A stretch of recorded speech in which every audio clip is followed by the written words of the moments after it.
I think a lot of people misunderstand simple fact of life. If you want to be successful in life, in anything, if you want to be successful in dating, money, whatever the case may be, you have to be a good person in order for that to happen. True Would you guys agree? success. True success, yes, because success financially without contentment and peace of mind, to me, is not success at all. Yeah, I'll say.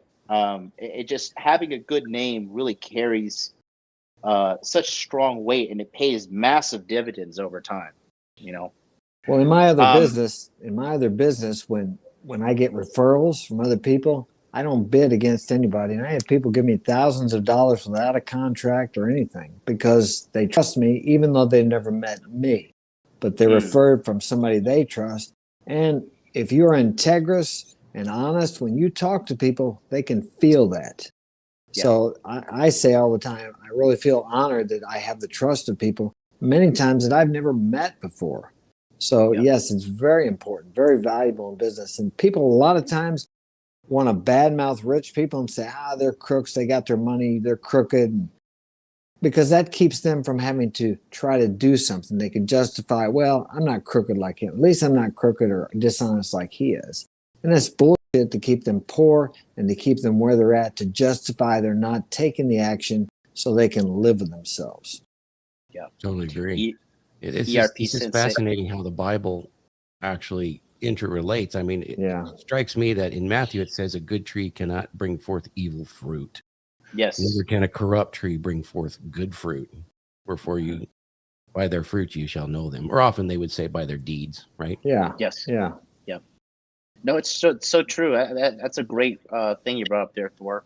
You know, a good tree cannot give bad fruit, and a bad tree cannot give good fruit, and that's the truth. Like, you know, like when you, I mean, one of the greatest indicators of somebody is look at their children. Yeah. You know what I mean? If their kids are a bunch of fucking degenerate pieces of shit, like you may have dropped the ball there.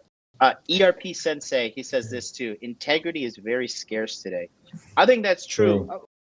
You guys have obviously lived longer than I have, and you've kind of watched America decline in a certain direction. Would you guys say that people are kind of like shittier and shadier now than they used to be back in the day? Well, it's more profound and it's more out there. Integrity is not so much being the perfect person and never making a mistake, because I make mistakes. It's having the integrity to come back and say, hey, I was wrong, or I made a mistake. That's basically integrity, is just being accountable and standing behind your actions. Yeah, I wouldn't say people are any more shittier. Really? I wouldn't. I think what happens is over the years, we've lost the guidance from fathers and grandfathers. We've lost the guidance to young men, and young women have lost that guidance from their mothers and their grandmothers also. Right. To have integrity. All right. You have to be, integrity is not something you're born with. And none of your values are something you're born with.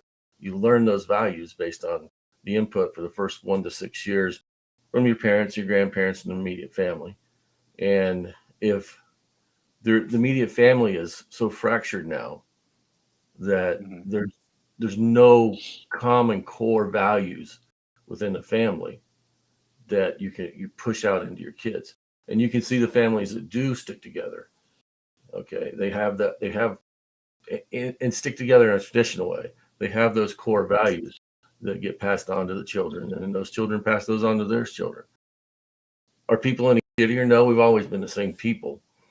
But are we less wise in the understanding of how to build a community within the family, or a community even within our communities? Yeah, we're really lacking on those skills anymore. Because Ecclesiastes is all about, if you read all of Ecclesiastes, it's about setting rules for moral standards, values, and how you treat yourself and how you treat other people.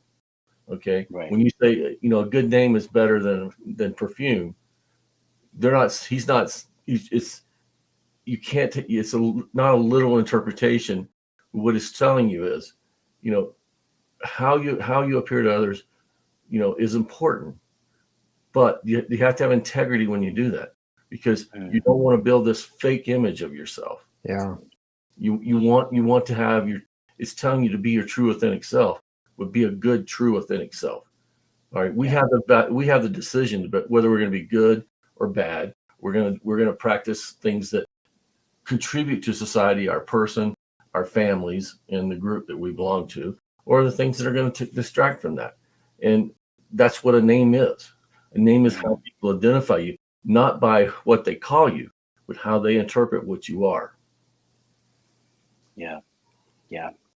I think maybe maybe I'm wrong. I don't know. You guys know I'm kind of jaded about America in general. I fucking left. I don't think so. I agree with Wraith, and I kind of agree with you too, John, because I think that the incentives have increased to not have integrity because we're very focused with how we're teaching and conditioning young people and people in general to seek external validation. And with those kind of incentives, you're not going to get the integrity.